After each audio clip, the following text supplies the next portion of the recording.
Wulung pun ikut menepi. Begitu Wulung ini menepi, Wulung tanya, "Kenapa, Ndik?" "Sebentar, Long. Aku mau beli serabi dulu. Lapar aku, Long." "Duh, di mana?" "Lah itu loh, Long, ada orang jual serabi." Lah yang ada di pandangan mereka, selain si Fandi ini, mereka nggak melihat apa-apa, mereka melihat hutan. Ada anak usianya sekitar 7 tahunan, dia terbaring di atas tempat tidur. Wajahnya itu biru. Dan anak ini dalam posisi terbaring tapi nggak tidur. Disitulah Wulung sempat berhenti, dia ngelihat si anak ini. Jadi terlihat anak ini kayak wajahnya itu kayak mayat. Posisi Novan yang waktu itu dibonceng oleh Wulung, Novan ini sempat ngelihat ke belakang. Ternyata warung yang baru mereka singgahi itu adalah bangunan reot yang sudah hampir roboh. Dan terlihat sekali kalau bangunan ini adalah bangunan terbengkalai.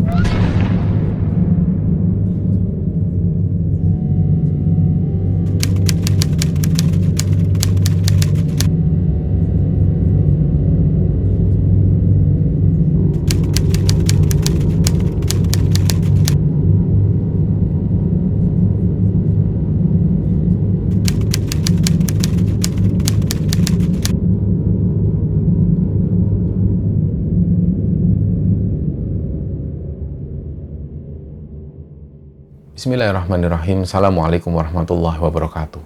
Sobat Kembara Sunyi dimanapun berada, pada kesempatan kali ini kami akan menceritakan sebuah kisah yang dibagikan oleh Sobat Kembara yang bernama Yudi yang asalnya dari Surabaya. Sebelum kita masuk ke ceritanya, untuk teman-teman yang nonton tayangan ini dan belum subscribe, jangan lupa untuk subscribe lebih dulu agar channel Kembara Sunyi ini lebih berkembang lagi dan kami lebih bersemangat lagi dalam membuat konten terbaru di Kembara Sunyi. Dan untuk teman-teman yang telah mendukung kami sejauh ini, kami mengucapkan terima kasih banyak. Semoga amal kebaikan teman-teman dibalas kebaikan berlipat oleh Allah Subhanahu wa Ta'ala.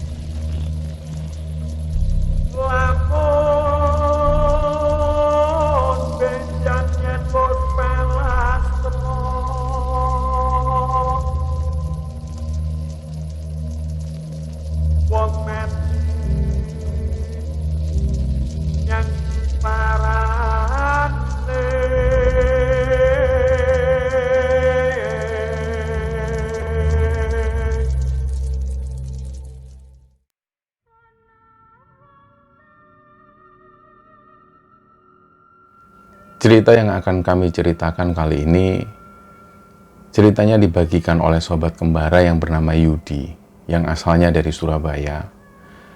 Jadi Yudi ini ingin bercerita tentang kejadian yang pernah dialami beberapa tahun yang lalu, di mana waktu itu Yudi ini pernah mengalami sebuah kejadian di Alas Gumitir. Nah, mungkin teman-teman ada yang pernah tahu Alas Gumitir atau pernah ada yang melewati Alas Gumitir, silakan berkomentar di bawah. Yudi ini dulunya dipanggil dengan panggilan Wulung, yang artinya hitam. Di masa-masa SMA itu banyak sekali julukan-julukan yang disematkan oleh teman-teman. Dan pada saat itu Yudi mendapat julukan Wulung yang artinya hitam. Ya, Yudi sendiri mempunyai kulit yang terbilang gelap. Dari situlah panggilan ini disematkan ke Yudi. Ternyata panggilan Wulung ini dibawa sampai Yudi duduk di bangku universitas. Karena waktu itu ketika Yudi kuliah, ada beberapa teman SMA yang juga kuliah di kampus yang sama dengan Yudi. Pada akhirnya nama panggilan Wulung ini disematkan juga ke Yudi pada saat ada di kampus. Nah, singkat cerita, ketika menjelang skripsi, karena Yudi ini juga termasuk mahasiswa yang terlambat juga untuk lulus. Pada saat itu sudah 5 tahun Yudi kuliah di kampusnya. Dan ketika teman-temannya sudah lulus, ada sekitar 3 atau 5 orang yang masih belum lulus. Ini seangkatannya Yudi. Salah satunya adalah si Novan. Jadi waktu itu pas Yudi ini berusaha untuk menyelesaikan skripsinya, kebetulan dia mempunyai dosen pembimbing yang orangnya ini asik. Dan kebetulan juga waktu itu di antara teman-teman Yudi ada si Novan dan juga ada kakak kelasnya Yudi 2 orang yang namanya Fandi dan juga Eko. Yang waktu itu mereka juga mempunyai dosen pembimbing yang sama dengan si Wulung ini. Akhirnya selama proses skripsi itu, karena mereka sering menemui dosen pembimbing ini, mereka jadi akrab. Fandi, Eko, Novan, dan juga Wulung ini akrab, mereka sering ketemu, sampai pada akhirnya mereka pun dinyatakan lulus secara bersamaan. Sebelum mereka wisuda, mereka punya keinginan untuk melakukan touring di sebuah tempat wisata. Waktu itu Fandi ini punya usulan karena Fandi punya nenek di daerah Gunung Kidul. Dia ingin ngajak teman-temannya itu untuk touring ke daerah Jogja dan juga Gunung Kidul. Nah, awalnya mereka setuju, 4 orang ini setuju mereka akan touring naik motor menuju ke Jogja dan di daerah Gunung Kidul. Ternyata beberapa hari kemudian ada usulan dari salah satu temannya, yaitu si Eko ini. Eko itu usul dia kepingin pergi ke Bali. Karena beberapa waktu yang lalu, Eko sempat melihat postingan salah satu temannya di Facebook. Dia melihat ada satu pantai yang bagus sekali. Dan Eko sendiri belum pernah ke sana. Ketika foto ini diperlihatkan ke teman-temannya, semua juga excited dengan foto pantai waktu itu. Jadi akhirnya, yang semula mereka kepingin touring ke daerah Jogja, mulailah mereka berubah pikiran. Akhirnya mereka pun sepakat touring ini diganti. Nggak jadi ke Jogja, tapi mereka akan pergi ke Bali. Nah, setelah diskusi kecil, mereka memutuskan untuk berangkat ke Bali. Dan setelah tanggal yang disepakati itu, mereka berangkat bareng, naik 2 motor.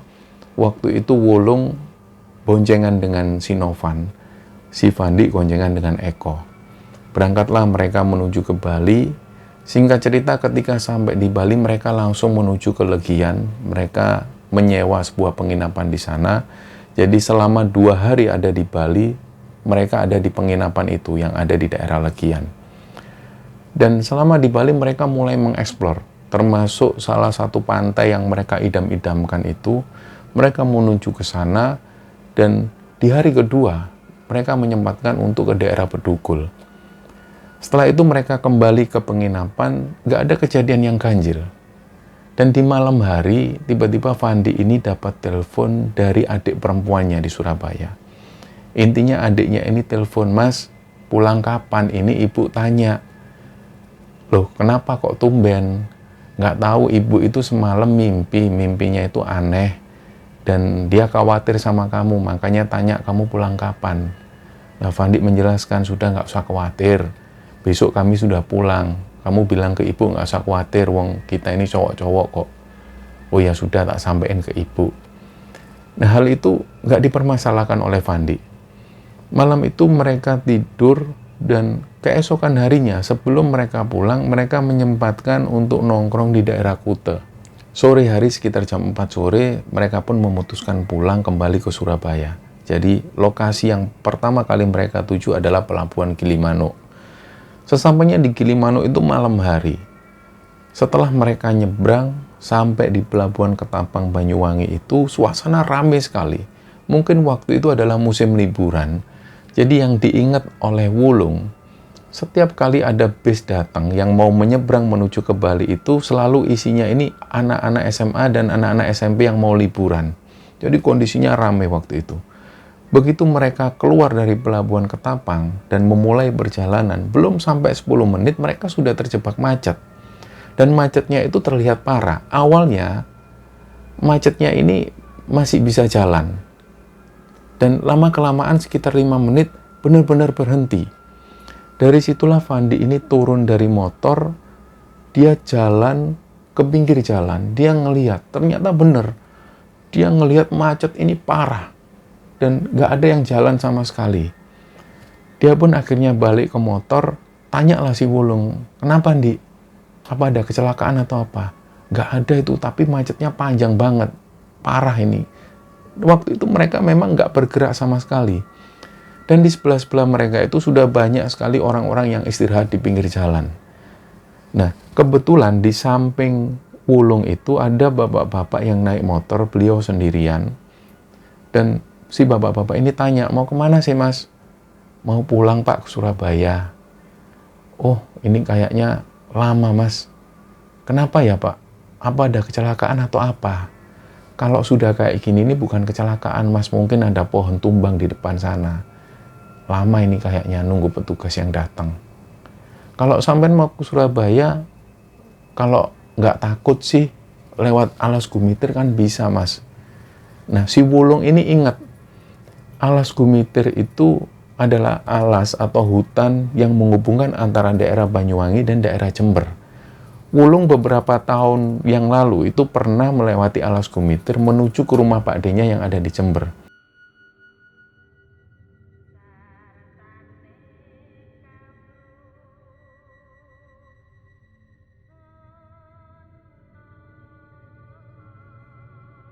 Jadi ceritanya beberapa tahun yang lalu, Wulung dan keluarga ini pernah liburan ke Bali. Dan pulangnya mereka sempatkan untuk mampir ke rumah Pak D-nya yang ada di Jember. Dan itu melewati Alas Gumitir. Jadi pas waktu bapak-bapak ini bilang supaya mereka ini disuruh ke Alas Gumitir untuk lewat sana, Wulung jadi teringat.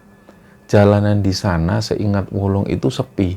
Dan jalannya itu banyak tikungan yang tajam sekali dan juga rawan longsor. Apalagi waktu itu malam hari. Jadi Wulung cuma menyampaikan ke bapak-bapak ini, anu pak, tunggu aja pak, kami nunggu aja macetnya. Soalnya nggak berani pak malam-malam gini lewat sana. Oh ya sudah, kalau nggak berani nggak apa-apa mas, ditunggu aja, tapi kayaknya agak lama. Nah sementara di pinggir-pinggir jalan itu sudah banyak orang yang istirahat di pinggir jalan. Mereka tahu bahwa macet ini parah, akhirnya terutama sepeda motor itu diparkir di pinggir jalan. Dan karena waktu itu sudah hampir 5 menit mereka menunggu, nggak bisa jalan sama sekali, Wulung dan teman-teman memutuskan menepikan motornya, mereka istirahat sebentar di situ. Dan waktu itu si Fandi ini tanya, tadi bapak-bapak ngomong apa Lung? Kita disuruh lewat ke Alas Gumitir. Di mana itu Lung? Ya putar balik, kita lewat ke arah sebaliknya, jadi kayak mutari jalan ini. Terus nanti tembus mana Lung? Tembus Jember. Gimana teman-teman, kita lewat sana atau gimana? Nah, yang lain ini memang nggak tahu Alas Gumitir itu di mana, mereka nggak pernah lewat situ. Di antara 4 orang ini yang tahu Alas Gumitir cuma si Wulung. Nah, setelah mereka makan cemilan sekitar 10 menitan, jalan ini masih macet. Di situ akhirnya Wulung menawarkan ke teman-temannya, gimana kalau kita mampir ke rumah Pak Deku ke Jember? Nanti kalau kita di Jember bisa istirahat di sana 1 hari. Nah, Fandi mengungkapkan, jangan Lung, aku sudah janji sama ibuku pulang hari ini. Janganlah. Ya sudah kalau gitu kita tunggu aja. Nah, nggak lama kemudian, nggak sampai 5 menit, Fandi berubah pikiran. Ya sudah Lung, nggak apa-apa Lung, daripada kita nunggu di sini. Nanti gampang lah, ibuku tak telepon aja. Ya sudah, gitu ya teman-teman. Mereka sepakat, ya sudah ayo. Akhirnya motor ini dinyalakan lagi, mereka putar balik, langsung menuju ke Jember lewat Alas Gumitir. Jadi yang mereka tuju adalah rumah Pak D-nya Wulung ini. Perjalanan ini pun dilanjutkan. Awal-awal itu masih ramai keadaannya. Dan gak lama kemudian mereka memulai masuk hutan. Nah, di hutan ini, di hutan Alas Gumitir ini, jalannya itu memang banyak tikungan, persis seperti yang disampaikan Wulung. Mereka itu sudah siap karena Wulung sudah ngasih tahu dari awal bahwa jalannya itu banyak sekali tikungan tajam dan rawan longsor, jadi harap berhati-hati. Sedangkan pada waktu itu sudah malam banget, sudah sekitar jam 12:30 dini hari. Awalnya mereka itu jalan berdampingan. Nggak lama kemudian motor Fandi ini nyelonong lebih dulu. Nggak tahu mungkin waktu itu yang ada di pikiran Wulung, mungkin Fandi ini mau cari tempat untuk buang air kecil atau apa. Nah ternyata benar, sekitar hampir 10 menit perjalanan, Wulung ngelihat motor si Fandi ini menepi, dan waktu itu Eko ada di atas sepeda motor. Nah otomatis Wulung pun langsung menepi, dihampirilah Eko ini. Mana Fandi kok? Itu masuk ke sana, kencing katanya. Oh ya sudah. Nggak lama setelah itu ditunggulah. Sekitar 5 menit kemudian, Fandi keluar dari semak-semak, mereka melanjutkan lagi perjalanan. Nah, setelah melanjutkan perjalanan itu, Fandi nyelonong lagi lebih dulu, sedangkan Wulung ada di belakangnya Fandi. Ternyata waktu itu motor Fandi ini menepi lagi. Nggak tahu kenapa waktu itu yang ada di pikiran Wulung loh. Fandi ini kan sudah buang air kecil tadi, kok tiba-tiba menepi lagi. Wulung pun ikut menepi. Begitu Wulung ini menepi, Wulung tanya, "Kenapa, Ndik?" "Sebentar, Long. Aku mau beli serabi dulu. Lapar aku, Long." "Duh, di mana?" "Lah itu loh, Long, ada orang jual serabi." Lah yang ada di pandangan mereka, selain si Fandi ini, mereka nggak melihat apa-apa, mereka melihat hutan. Tapi Fandi itu kayak orang yang percaya diri, kayak seolah-olah dia melihat ada orang jualan serabi di sana. Lah mereka pun tanya ke Fandi, "Ndik, kamu ini apa-apaan sih, Ndik? Nggak ada apa-apa di sini." Lah Fandi itu bingung, dia ngelihat teman-temannya. "Loh, kalian nggak mau turun dulu? Ini kan ada pasar." Nah, mereka itu akhirnya heran. Ngelihat omongan Fandi ini kayak orang ngelantur. Fandi itu kayak melihat sesuatu yang mereka semua ini nggak melihat. Pengakuan Fandi, dia itu melihat ada pasar dan ada orang jualan di sana. Dan yang jadi pusat perhatian Fandi adalah orang jual serabi ini. Fandi itu turun dengan santai, dia ngeluarin dompet, dia menuju ke sebuah semak-semak. Nah, mereka ini heran. Panggilan Fandi, Fandi panggil. Jadi Eko langsung turun dari motor, dipeganglah tangan Fandi, langsung ditarik menuju ke sepeda motor. "Ndik, ayo Ndik, biar aku yang nyetir, Ndik." Jadi gantianlah Eko yang nyetir, Fandi itu masih bingung. "Loh, mau kemana lagi? Ini aku mau beli jajan dulu, mau beli serabi." "Sudahlah, Ndik, nanti aja, Ndik." Disinilah mereka sudah mulai tegang, karena yang ada di pandangan mereka itu mereka cuma bisa melihat hutan. Sedangkan Fandi meyakini kalau dia melihat ada pasar, dan dia melihat ada orang jual serabi. Jadi ketika mereka melanjutkan perjalanan, itu suasana sudah mulai tegang. Di samping itu jalanan ini sepi. Nah, dalam perjalanan itu ketika Eko yang ngambil kendali, Eko yang nyetir, Wulung itu langsung ada di samping Eko dan Fandi. Jadi selama beberapa kali, Wulung itu memperhatikan Eko dan juga Fandi. Fandi itu diam, dia menikmati pemandangan lagi, dan Eko fokus dengan jalannya. Nggak lama setelah itu karena Wulung ini merasa curiga, Wulung ingat di daerah sini itu memang ada warung. Tapi yang tadi dilihat Fandi itu memang nggak ada apa-apa. Lama mereka berjalan sekitar setengah jam, Wulung bilang ke Eko, "Kok kamu ngantuk nggak?" "Aku sih agak ngantuk." "Gimana? Kita istirahat dulu atau gimana?" "Ya gini aja, nanti kalau ada warung kita berhenti aja dulu. Sekalian kita ngopi-ngopi, dan nunggu pagi aja lah sekalian. Ini suasananya sudah nggak kondusif." Jadi Fandi itu diam, kayak orang linglung. Nah, ternyata benar. Sekitar 15 menit kemudian, mereka ngelihat ada warung di pinggir jalan, di sebelah kiri jalan, yang lokasinya itu ada di pinggir hutan. Nah, warung ini hanya diterangi dengan lampu dari lampu minyak. Mereka pun akhirnya berhenti di sana. Yang pertama kali berhenti adalah Wulung, kemudian motor Eko ini pun berhenti. Mereka langsung turun, Wulung bilang ke teman-temannya, "Kita istirahat di sini dulu ya, sambil nunggu pagi. Kayaknya sudah nggak kondusif lagi kondisinya." Nah, waktu itu begitu Fandi ini turun, Fandi itu dengan pandangan mata yang kosong.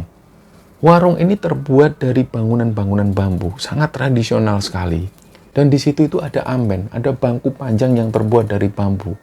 Mereka ngelihat amben ini, rasanya kepingin segera istirahat karena waktu itu kondisinya capek. Dan akhirnya mereka pun duduk di situ.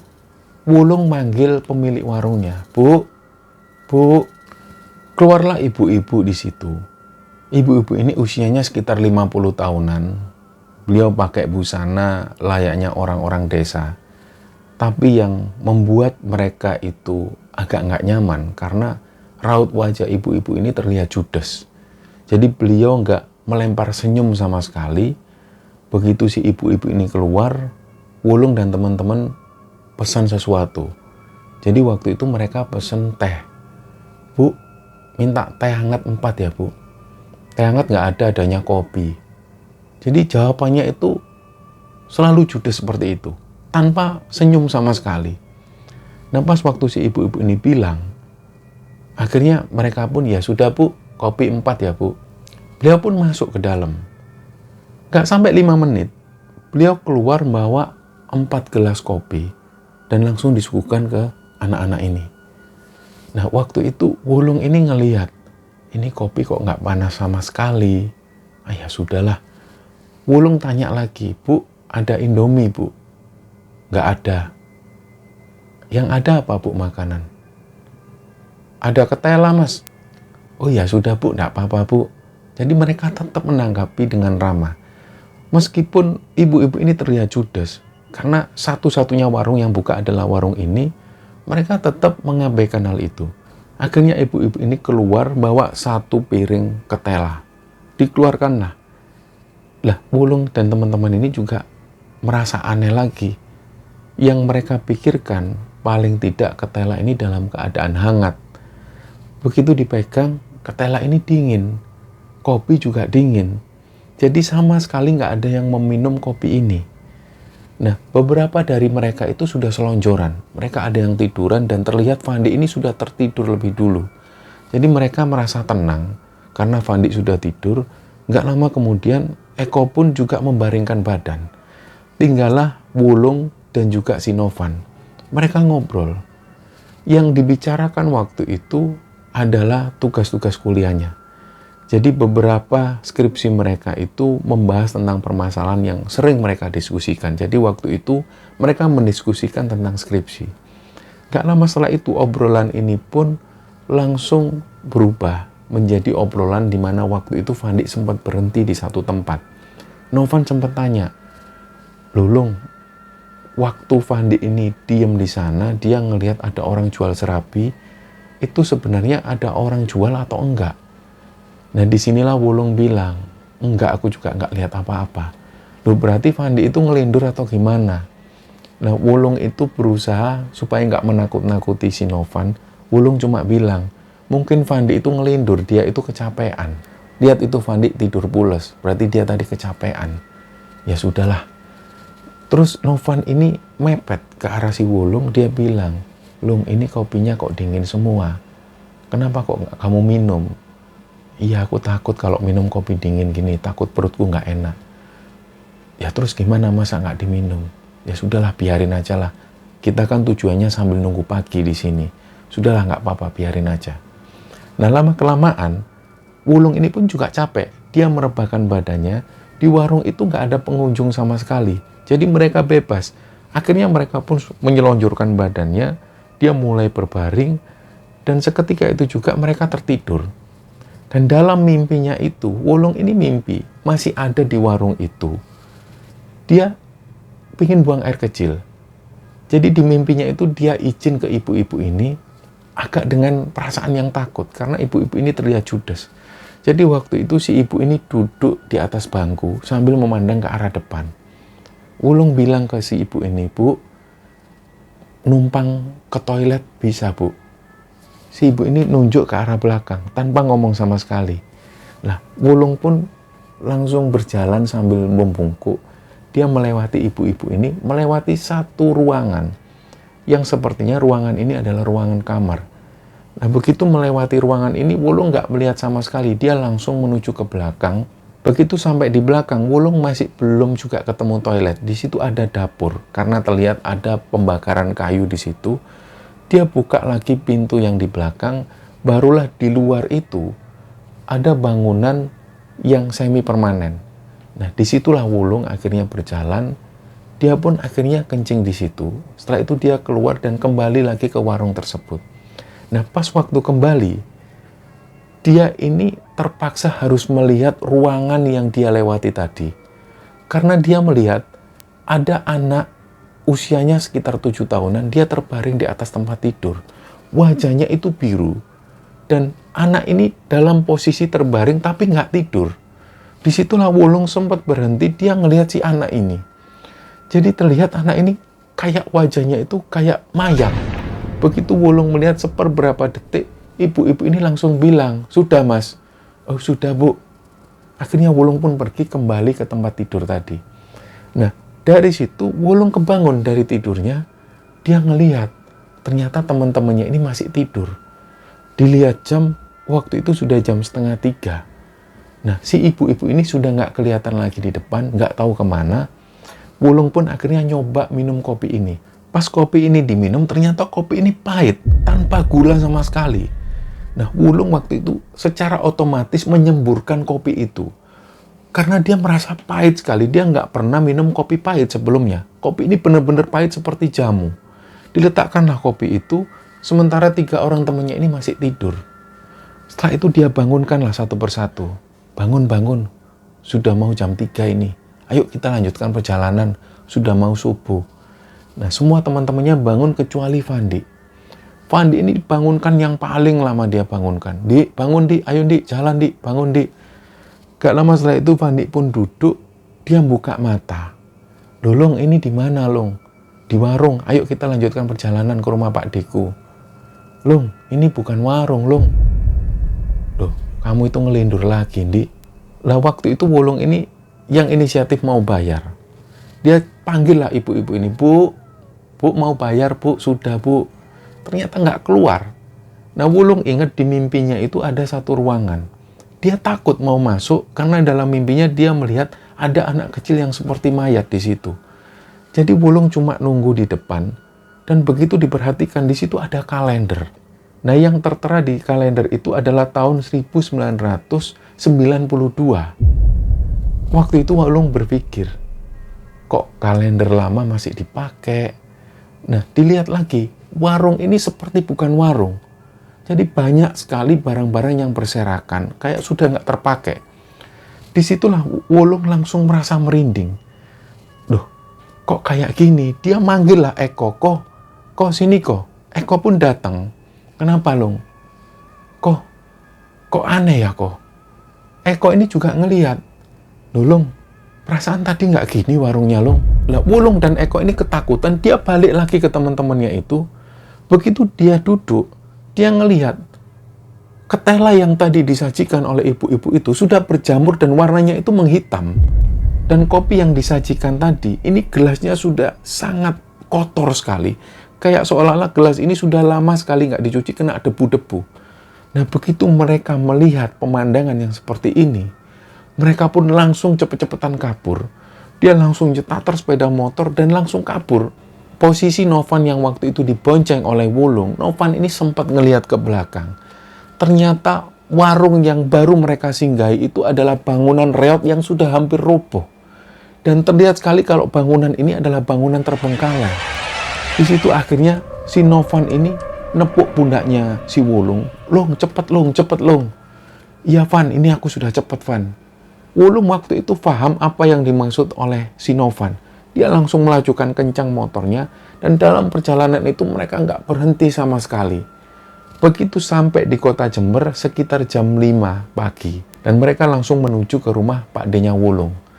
Begitu sampai di sana, karena sebelumnya Wulung sudah mengabarkan ke Pak D-nya mereka akan ke sana.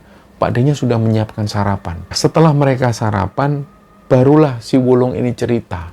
Pertama Wulung menceritakan kalau Fandi itu sempat berhenti di satu tempat dan dia melihat ada pasar di situ dan Fandi sempat mau beli serabi.